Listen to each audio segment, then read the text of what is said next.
Una cronoscalata valida come tappa del campionato italiano Velocità Montagna Nord.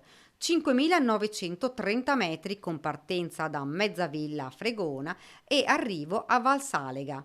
È tornata la Vittorio Veneto Cansiglio, giunta alla sua 43esima edizione, dopo lo stop forzato lo scorso anno a causa di una frana caduta proprio nella sede della gara. Ora tutto è pronto per questa kermesse voluta ed organizzata da Automobile Club Treviso.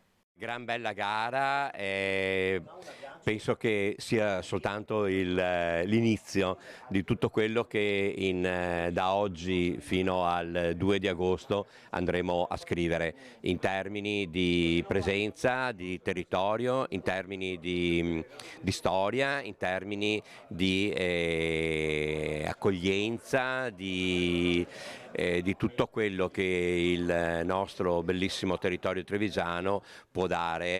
Una gara storica che ogni anno attira numerosi spettatori, un volano turistico per questo territorio. Sport motoristico perché è in forte sinergia con un altro argomento importante che è quello del turismo, quindi sport e turismo vanno insieme e con queste iniziative noi speriamo di dare un contributo al territorio trevigiano, in questo caso dell'Alta Marca Trevigiana, Fregona e il Cansiglio.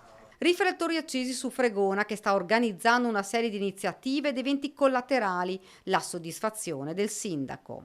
C'è molta gente che viene a Fregona, quindi noi siamo contenti quando arriva la gente arriva felice e va via felice. Questo è il biglietto di visita che vogliamo. Fra gli obiettivi futuri quello di entrare nel campionato super salita, intanto però occhi puntati su questa 43esima edizione. È un onere, però tutto quello che fa riferimento a un prodotto che possiamo proporre come Automobile Club nel territorio, quindi è una gara anche storica perché abbiamo più di 100 anni, anzi quest'anno è il 102esimo anno e quindi dobbiamo assolutamente portarla sempre in maniera importante e organizzarla nella maniera più professionale possibile. L'appuntamento è a Fregona dal 31 luglio al 2 di agosto.